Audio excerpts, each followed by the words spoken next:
Eric, may tanong para sa iyo to o comment about you. This is from Teresa Francisco. Oo nga, spokesperson ka ni Mayor Jed Mabilog ka, Eric, sabi ng vlogcaster. Totoo po yun. Yes. And I never denied it when I was confronted by that sa panahon po ng Senate hearing. And in fact, my name was called out by President Rodrigo Duterte sa unang narcolis noong 2016, August. Sa Davao siya. Midnight yun eh. At ang lahat ay nakikinig. At tinawagan ako ng lahat. Na lumabas ang pangalan mo, Jeffrey Celis, congressman. Congressman ang nakalagay. But I was never congressman. Party list bayan muna. Ang dinugtungan pa ni President Duterte, yawa, leader ko to. You can look at that video.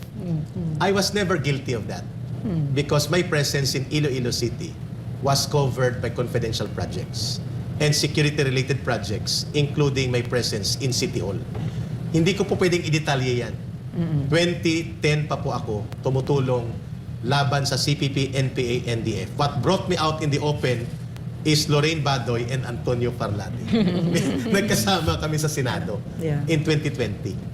But 10 years prior to that, ma'am, gumagalaw na ako. Hindi ko siya madetalye kasi hindi pwede po yun. Mga intelligence security-related projects na very sensitive. Eric, what about what about the Vera Files? Jobert Pahilga. Jobert Pahilga was saying, bang claim nila as hindi ka talaga CPP, NPA, NDF? Could you please respond to that? Maganda. Si Jobert Pahilga po ay AB Political Science sa West Visayas State University. 95, class 95 sila, class 94 ako sa West. Ang aming year to graduate, Brother Franco Misina Manuel, mga kababayan. Sila po ay recruit namin. Nauna kaming inugnayan nila Randy Malayaw at kami ang bumuo ng core ng mga League of Filipino Students at Political Science students para ma-recruit into Kabataang Makabayan at Communist Party. Taga-ani ni Antiki yan. Si Jobert Pahilga po, bago mag-abogado, sa Iloilo City nag-aral. Ang pagkakaalam ko, ang tatay niya dati ay Coast Guard, officer sa Coast Guard, o ang tatay ni Siralbo na classmate niya na namatay. Magka-classmate yan, Remy Birayi. Isang klase yan. Senior ako ng 1 year sa kanya. Si Jobert Pahilga, sabay kami nanumpa sa Siupawan. Bilang full member ng Communist Party, Dinagyang Siupaw. So ang pangalan, Dinagyang Siupaw sa Villa Arevalo. Sikat yan. Siguro 15 meters away from Dinagyang Siupaw, nandiyan na ang bahay. Hindi ko na muna babanggitin ang bahay. Memory mo, Oo.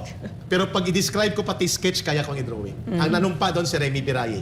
Classmate niya, vice chairman ko ito sa Student Council. Namatay ito ng NPA 2 years ago sa Capiz. Joven Siralbo, battalion commander ng NPA, na namatay sa isang labanan sa Miagao. Patay na rin ito.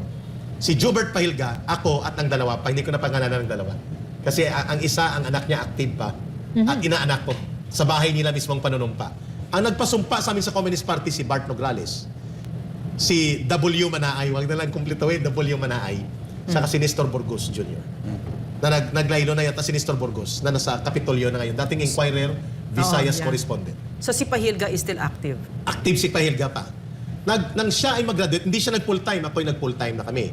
What do you mean nag-full-time? Nag-NPA? Hindi pa. Nag-urban operative. Pero full-time sa Communist Party. Hindi ka na nag-aaral. Full work, Siya ay pumunta sa Maynila. At ang alam ko dyan sa Dumapo, sa Nabutas, Dagat-Dagatan. Na naging dinapuan din namin yan nasa NPA National Operations Command pa kami. Makinig ka, Vera Files. Nang siya'y nag-aaral sa San Beda Loto eh. Magaling din yan si Pahilga nung nag-aaral pa sa West Visayas State University. Hawak na siya ng Communist Party of the Philippines. At isa sila sa mga core na mga paralegal students na pinapaaral ng Communist Party at recruited na sila para bumuo ng mga legal group ng NUPL. So nauna sila. Ang grupong hawak niya ngayon, Sentro ng tunay na reformang agraryo. Abogado yan nila Randall Ichanes na namatay na NPA Central Committee sa Naboleches 2 years or 3 years ago. Mga kasama ni Vic Ladlad. So si Jobert Pahilga, kilalang kilala ko nang ma-deploy ako noong mga taon 2001, September or July. Pagkatapos ko mag-underground after the elections of 2001 at after the Arab Resign movement noong January, i-deploy ako sa NPA National Operations Command. Ang sumalo sa akin dito dahil wala akong kilala habang inaantay ko ang unit na magpapaakyat sa akin papasok sa area po ng Isabela sa North Luzon, kukunin ako. Si Jobert ang kinuntak ko, Pahilga. Attorney Pahilga yan. Diyan niya ako minit sa Sangandaan, Caloocan. Sa bahay mismo ni Canilo na taga San Juan, Batangas. Tell me na ito'y mga script.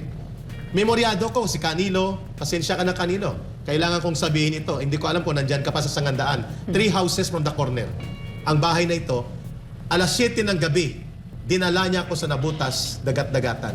Ang asawa ni Jobert Pahilga, hindi ko alam kung na-recruit niya sa CPP, nagtatrabaho si Risa, either sa ospital ng Maynila o Tondo Hospital. Okay, ang lahat ng anak niya babae, wala siyang anak na lalaki.